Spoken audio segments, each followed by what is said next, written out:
A strange signal in the desert. The sun was hot and high. The sky was red and full of dust. A dry wind blew across the empty land. There was nothing but sand and broken rocks. A man walked alone. His name was Ray. He wore a dusty suit and heavy boots. His face was tired. His water was almost finished. His food was gone. Ray was a traveler. He searched old planets for lost ships and strange signs. He was not a soldier. He was not a hero. He just wanted to survive. His radio beeped. Beep. Beep. Beep. Ray stopped. He looked at the small screen. A signal. Weak, far, strange. He pressed a button. "This is Ray. I hear your signal. Do you need help?" No answer, but the signal was real.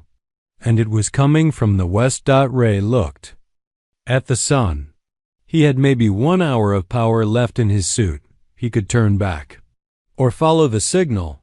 He turned west. The land was dry and broken. Old metal bones of a ship lay under the dust. Ray followed the signal until he saw something strange. A black ship, crashed, half buried in sand. One side was open. Smoke came out. He pulled out his scanner. It showed low power inside. No big weapons. No movement. Still, he was careful. Ray stepped inside. The air smelled like burning wires. The lights were dead. It was quiet. Too quiet. He walked slowly. His flashlight showed broken walls, sparks, and spilled tools. Then he heard it. A soft sound. Which, a cry. Not loud. Weak. He followed it. In the corner of the ship, behind a fallen door, he found her. An alien woman. Skin pale. Blue. Big black eyes. Thin arms. Her body shook as she held a small baby close. The baby cried softly. The woman looked at Ray with fear and pain in her eyes. She was scared. She was hungry.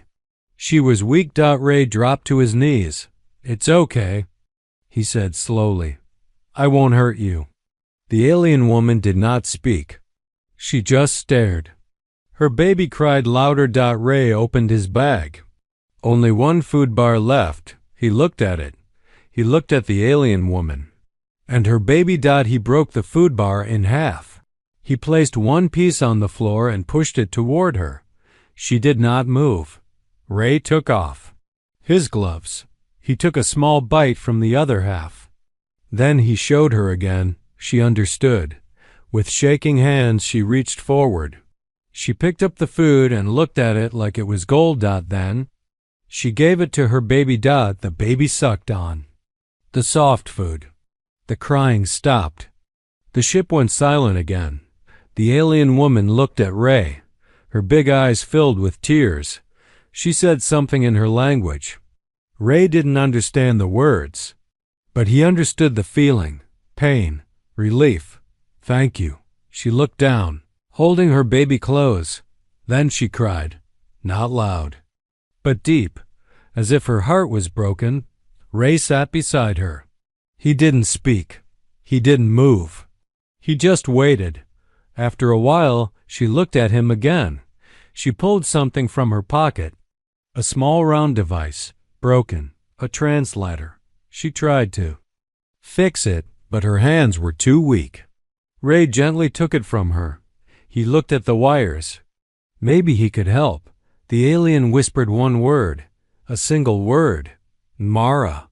Ray didn't know what it meant, but it stayed in his mind like a shadow. Something was wrong. Something had happened here, and this was just the beginning. The wind outside howled like a warning. Inside the broken ship, silence ruled. Only the soft breathing of the alien woman and her baby filled the dark room. Ray sat on the cold metal floor, still holding the small broken translator in his hands. He had been a traveler for many years, crossing dead planets, searching for lost tech and silent signals. But never had he seen something like this. Not a monster, not a threat. Just a mother, hungry, afraid, alone. The alien woman had stopped crying, but her face still carried pain. Her baby slept in her arms, finally quiet after eating. Ray watched them. He wondered how long they had been here. Why didn't anyone come to help them? The translator was old, but Ray had fixed worse. He pulled out a small tool from his pocket and began to work. Wires, chips, cracks. Time passed slowly. The baby made small noises in its sleep. The alien mother watched him with tired eyes. She didn't try to stop him. Maybe she had no more strength left to be afraid. After some minutes, the device sparked once, then glowed. Ray turned it on. A soft beep. The alien woman looked surprised. She whispered something, and the translator spoke in a broken voice. "You not enemy?" Ray shook his head slowly. "No, I'm just a man looking for answers." The woman closed her eyes for a second. Then she whispered again. "Ship attacked. Family gone. I hide. Baby hungry, too weak to move." Ray nodded. He felt a heavy stone in his chest. "Who attacked you?" The woman's hands gripped her baby tighter. Her voice cracked as she answered.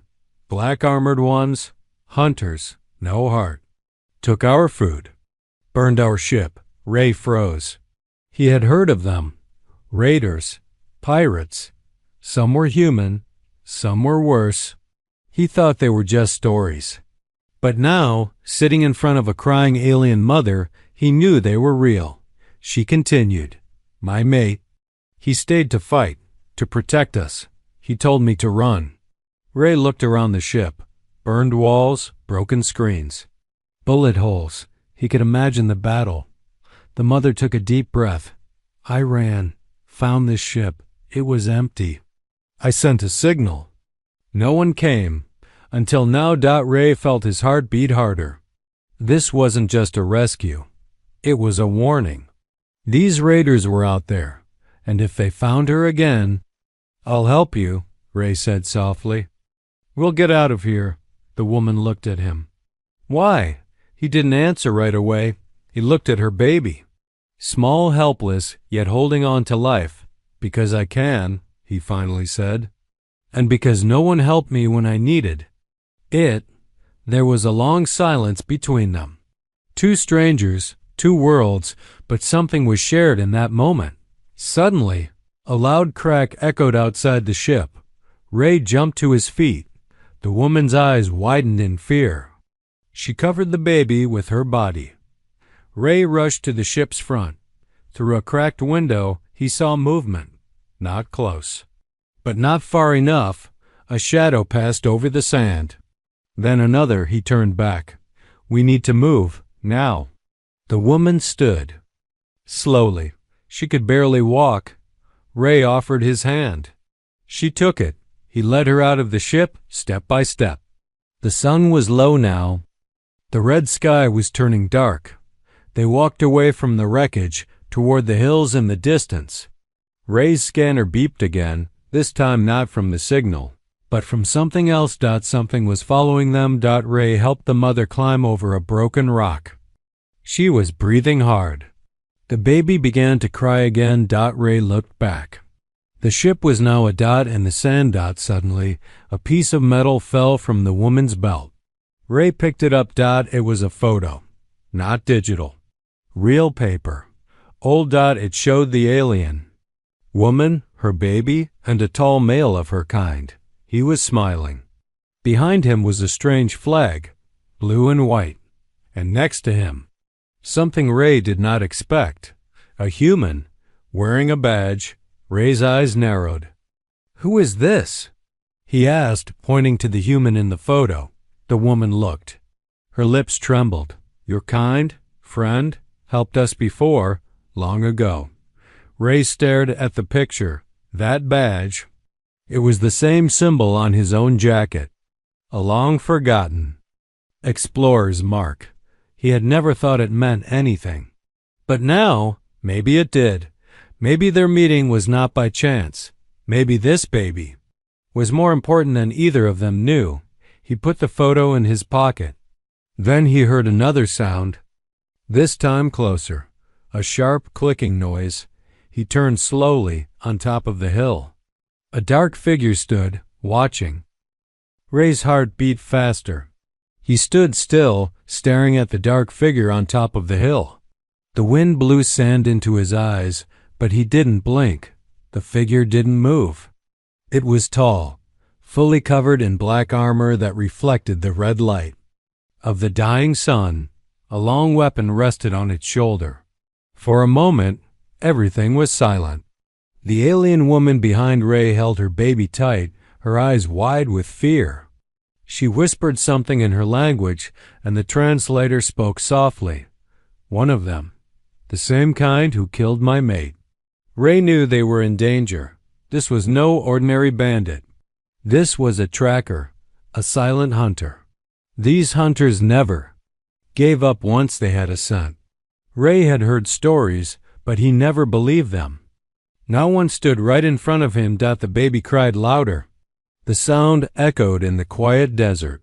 The hunter tilted its head like it was listening. Then it took a step forward. Ray quickly pulled the alien woman down behind a rock. "Don't move," he whispered. "Hold the baby tight."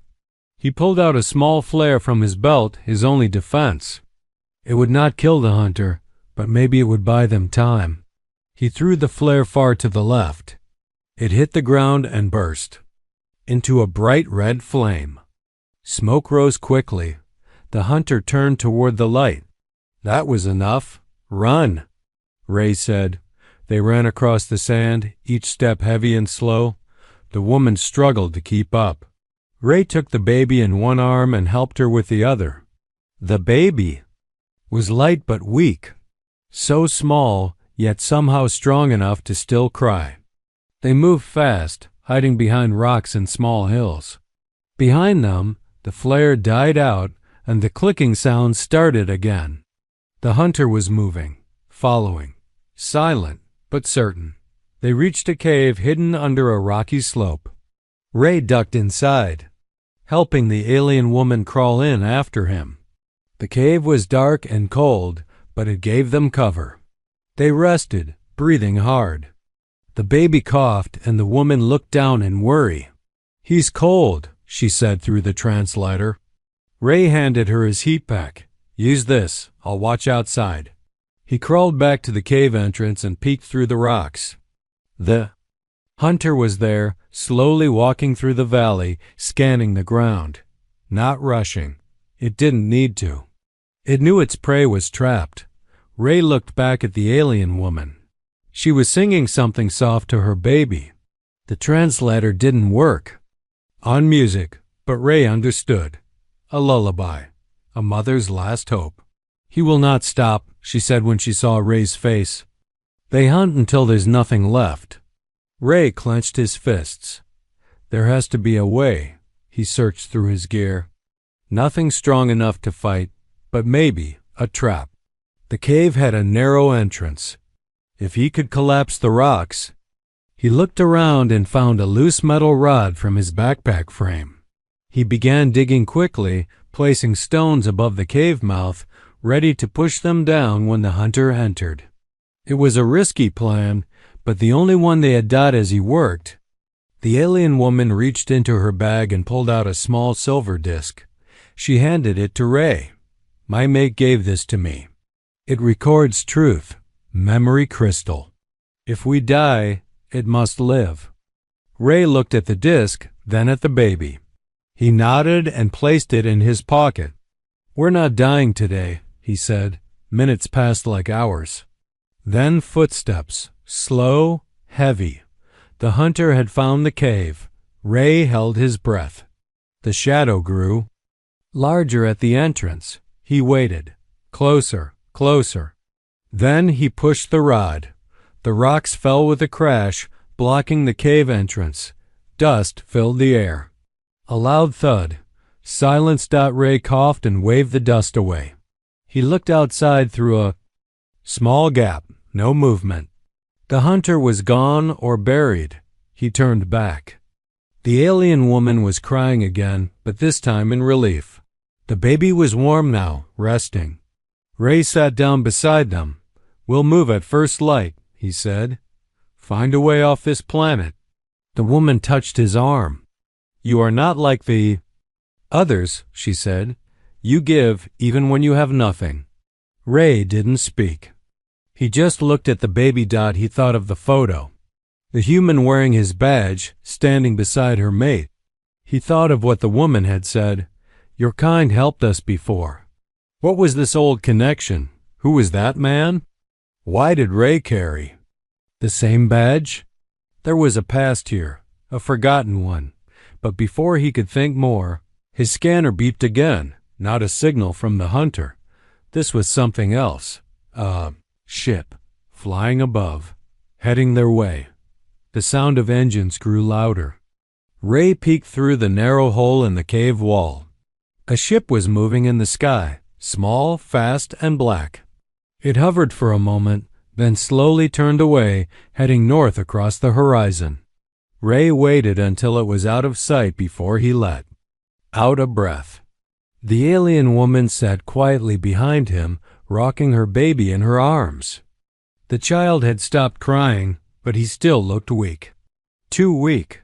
The mother's eyes were tired, her skin pale, but she stayed strong. For her child, for survival. Ray sat down beside her. "They're looking for you," he said. That wasn't a random patrol. The translator buzzed as she answered. "They know I'm alive. They know the child lives." "Why?" Ray asked. "What do they want from you?" The alien woman looked down at her baby. Her voice dropped to a whisper. "They want him. Not to kill, but to take, to study, to use."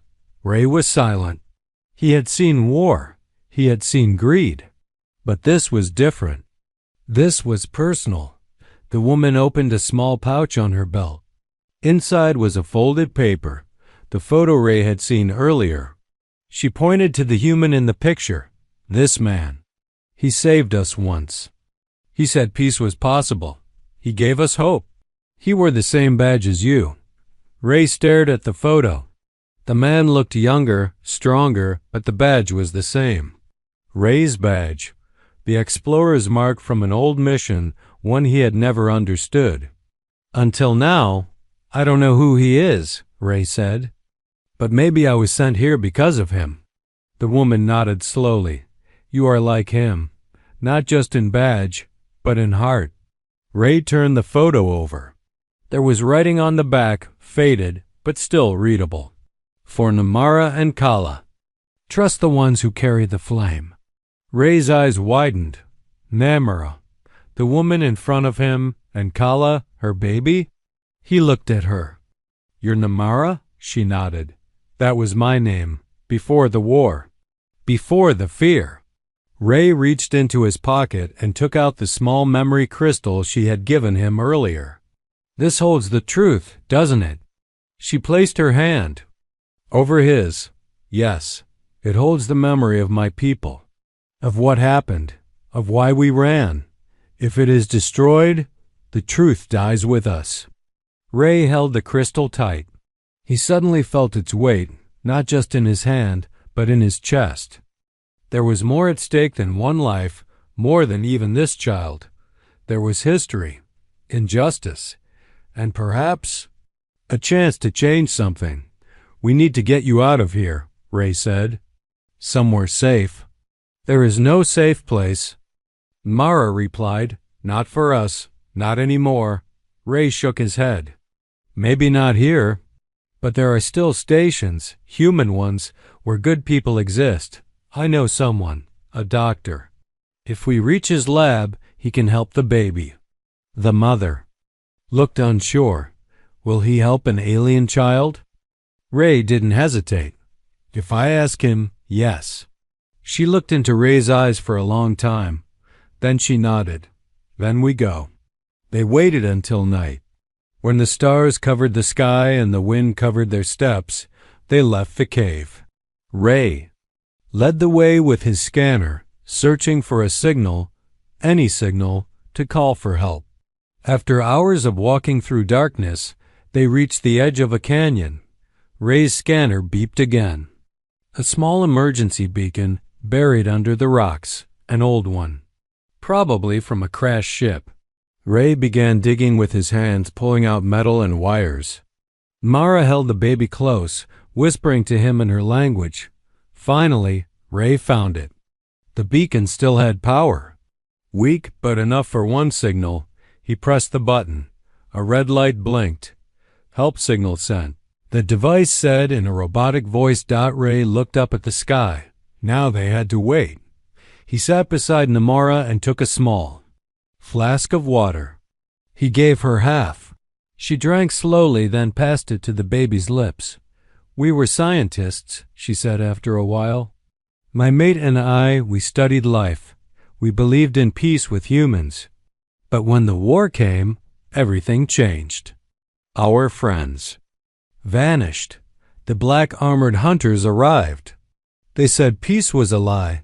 Ray listened in silence. She continued. They killed the ones who remembered, burned our books, took our young. But we ran. We carried our past in this crystal. We carried hope. Ray looked at her and whispered, now that hope is in your child. Nara looked at the sleeping baby. His name is Kala. It means light in the dark. Suddenly, a soft noise came from the canyon, a light in the sky. A ship. Small. Silver, with blue lights. Ray stood up and waved his hands. They came, he said, smiling. We're not alone. The silver rescue ship landed without sound, like a falling star kissing the ground. Its lights cut through the darkness, and the rear hatch opened with a soft hiss. Ray stood protectively in front of Nara and Kala, unsure whether to trust what waited inside. But then a figure stepped out, a short man in a clean white suit, his face older, lined with wisdom, not war. Ray, he called out. Ray stepped forward. Dr. Ellen. The doctor rushed down the ramp. His eyes widened when he saw Mara and the child. You weren't joking, he whispered. An alien. And a baby? They need help, Ray said. The child is sick. No food. They've been hunted. Ellen nodded. Get in, quickly, before someone sees. They entered the ship and the ramp closed behind them. Inside was warm, quiet, and full of soft lights and screens. Ellen led them to a medical room and gently scanned the baby. Kala lay silently, breathing. Weakly, malnourished, the doctor said. He needs a protein source from his native biology. Human food won't work. His organs are slowing. Ray's jaw tightened. What can we do? There's only one place, Ellen said, lowering his voice. The Eden Zone, Ray frowned. That place is sealed. Exactly, the doctor replied. It was an alien agriculture ship. Crashed 10 years ago. Still alive inside, food systems, plants, genetic storage. But off limits by law. Humans fear contamination. Aliens call it cursed. Nara, listening through the translator, spoke softly. I've heard of it. A garden that no longer grows. Ellen looked at her. It still grows, but not for us. Ray clenched his fists. Take us there. The doctor hesitated. It's risky. He's just a baby, Ray said. He deserves to live, Ellen nodded. Strap in. The ship rose into the sky once more, cutting through clouds like a blade. As they flew, Nemura sat beside Ray. You risk much for us. You shouldn't have to ask, he replied. No mother should. They reached the Eden Zone by dawn. From above, it looked like a green bubble in the middle of red desert. A giant dome, half cracked, half glowing. Vines climbed the outside like fingers trying to escape. The ship landed on a broken landing pad beside a wide gate marked with warning. Signs in many languages.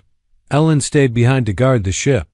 Ray, Nenmara, and Kala entered the dome through a narrow service tunnel. The air inside was thick, damp, and full of life. Green vines, glowing fruits, tall trees, some familiar, others strange. The dome was quiet, but it pulsed like it was alive. "This place is beautiful," Namara said, holding her baby close. "Like home." Ray scanned the area. "Find anything your kind used to grow?" She nodded, pointing to a large purple tree. Its fruit looked like small glowing pears. She reached out, plucked one, and pressed it to Kala's lips. The baby drank the juice and gave a small sound, a faint, weak giggle. Ray and Namara both froze. Then she laughed softly. He remembers this taste. But the moment of joy didn't last long. A sound echoed through the dome, not birds. Not machines. Steps. Heavy, slow steps. Ray turned. "We're not alone." From the thick forest, shadows moved. Tall figures, two of them, armored, like the hunter from before. But these were different. Their armor was mossy old, and they didn't attack. They just watched. Namara whispered, "Guardians. Left behind when the ship crashed. Protectors of the garden." Ray raised his hands. "We don't want trouble." The child needed food. One of the guardians stepped forward. Its voice was deep, slow. The translator shook but worked. "You carry the blood of peace." Ray frowned. "What do you mean?" The guardian looked at Kala. "This child is more than he seems. He carries human and alien memory, unity, a key to the future." Nara's eyes widened. "You recognize him?" "He is born from two worlds. A bridge. Long ago, we were told one would come. He must survive." Ray stepped back in shock. "You knew this would happen?" The guardian pointed to a glowing tree nearby. "Feed him well. Take what you need. Then go. Others will come." Ray quickly filled a bag with the special fruit. Namara held her baby close, whispering blessings. The guardians did not move, but their eyes followed Kala with something close to awe.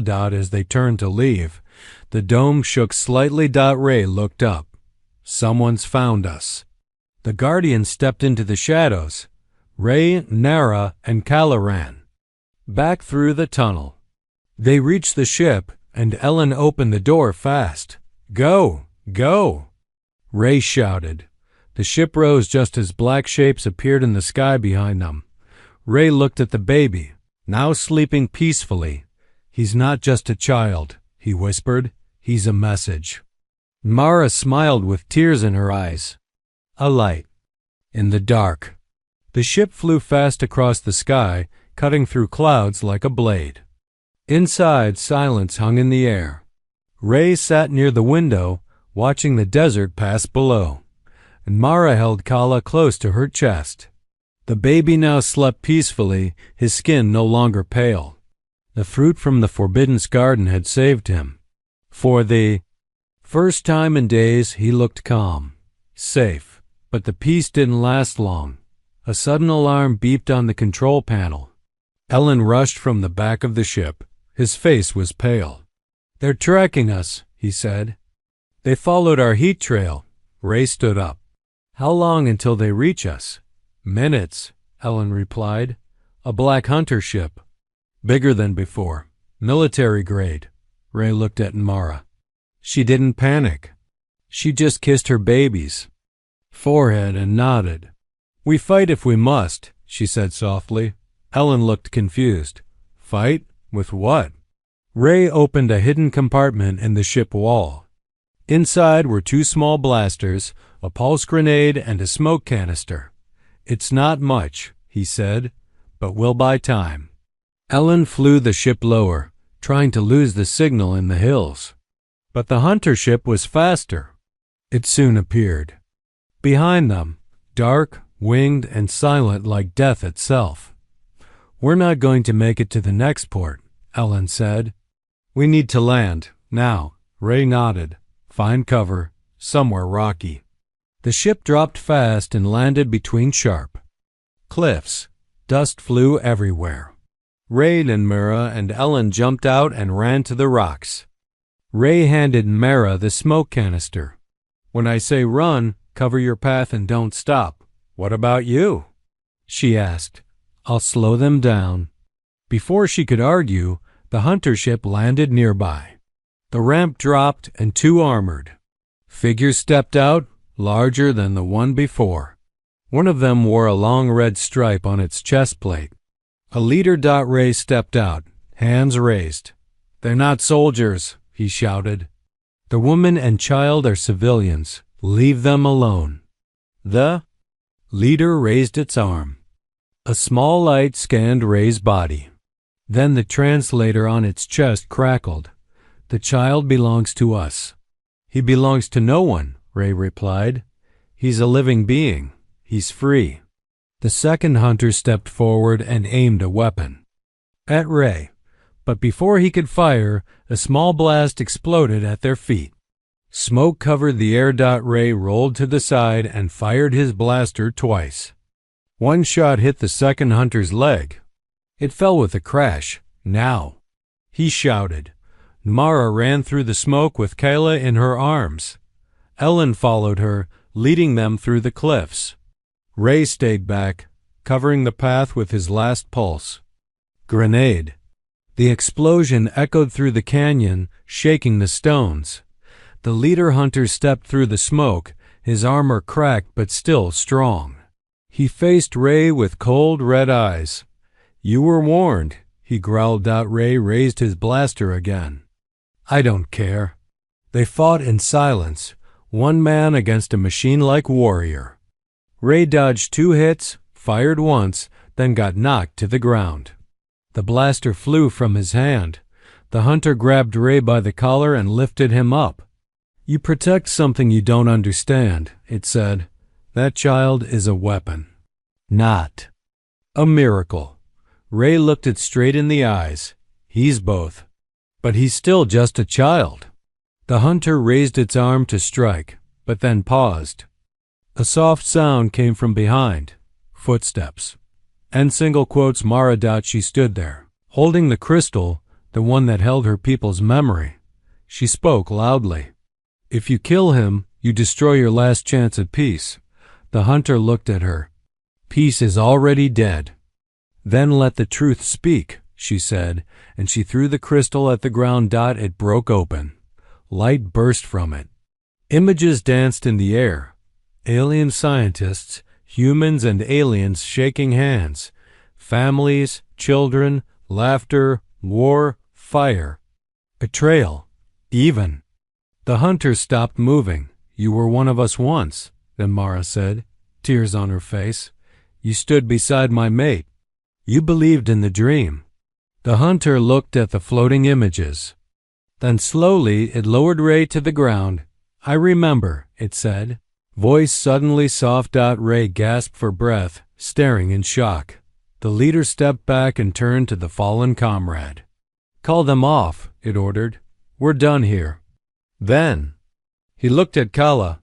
"Protect the child," he said to Ray. "He will change everything. Or destroy it." With that, the hunters returned to their ship and vanished into the sky. Ray fell to his knees. Namara helped him up, her hands shaking. "You risked your life," she whispered. "So did you," Ray said. "We did it together." He looked at the child, and for the first time, Ray saw not a refugee, but a future. The desert wind was soft that morning. The sky, once filled with fire and noise, had gone silent again.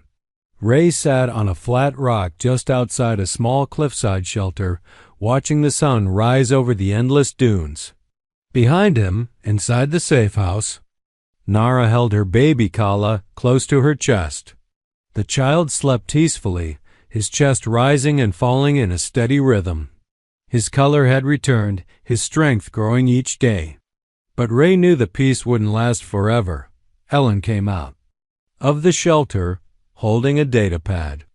"Signal came through," he said, his voice quiet. "A message from the Orion Refuge. They've opened a corridor for non-human survivors. We have 30 hours to reach the launch port." Ray nodded, still staring at the horizon. "And after that, they close the gate, maybe for good." Ray stood, brushing sand from his jacket. Then we won't be late. Inside, Mara looked up as Ray entered. Her eyes held both relief and sadness. We are always running, she said softly through the translator. Ray knelt beside her. Not forever. There's a place waiting now, a real one, not hiding, not fearing, she nodded. And will you come? Ray looked at Kala. The child opened his eyes, large, calm, and bright. They didn't look like human eyes or alien ones. They looked like something new. I can't, Ray said. This world still needs voices. I've seen what people become when they forget the truth. Nara gently placed her hand over his. You are not just a traveler. You are a witness, a protector. Ray smiled. And he, Kala, he's the promise. They prepared quickly. Ellen loaded supplies into a small land cruiser. The drive to the launch port would take hours, and the road wasn't safe. Though the hunters had left, others still roamed the dunes. Raiders, thieves, machines gone rogue. As they traveled, Ray handed Mara a small chip. Backups from the memory crystal, he explained, in case anything happens. This history. Can't die again. She held the chip tightly. It won't. The journey was rough. Heat waves blurred the road. Twice they had to hide from passing drones. Once, a storm hit so hard the engine nearly failed. But by nightfall, the tall towers of the Orion launch port appeared on the horizon, sharp against the starry sky. Port was quiet, few lights, fewer people. They met with a refugee coordinator, a tired woman with gray eyes. She scanned Mara and Kala and nodded. You're approved, 1 child, 1 adult. Interstellar priority class. You'll be sent to the green zone on Nova 3. Ellen stayed by the cruiser, but Ray walked with them to the ship ramp. The goodbye felt heavy. I should say thank you, Namara said, but it feels small. Ray shook his head. You don't need to. I didn't help you because you're alien.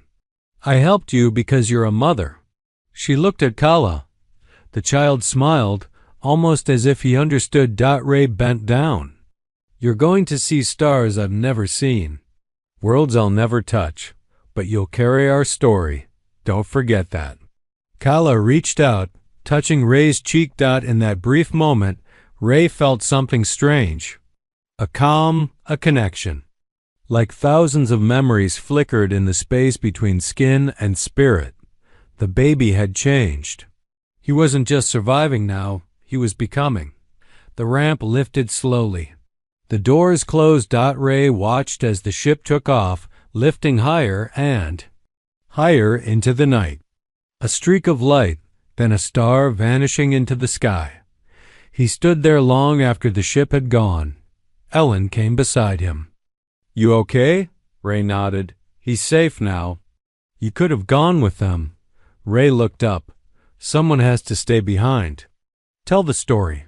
Make sure no one turns away next time. Ellen smiled. You think there will be a next time? Ray shrugged. There always is. But maybe next time, someone like him will already be there, waiting. Days passed. Ray returned to the cave where it all began. He fixed the translator device, cleaned the broken panels, planted seeds from the forbidden garden outside in the desert soil. Small signs of life. He sent a message every morning. A broadcast. To anyone listening, once I gave my last meal to a stranger. She cried. Her baby lived. And I remembered what being human really means. Some days there was no reply, but one morning a child's voice answered back.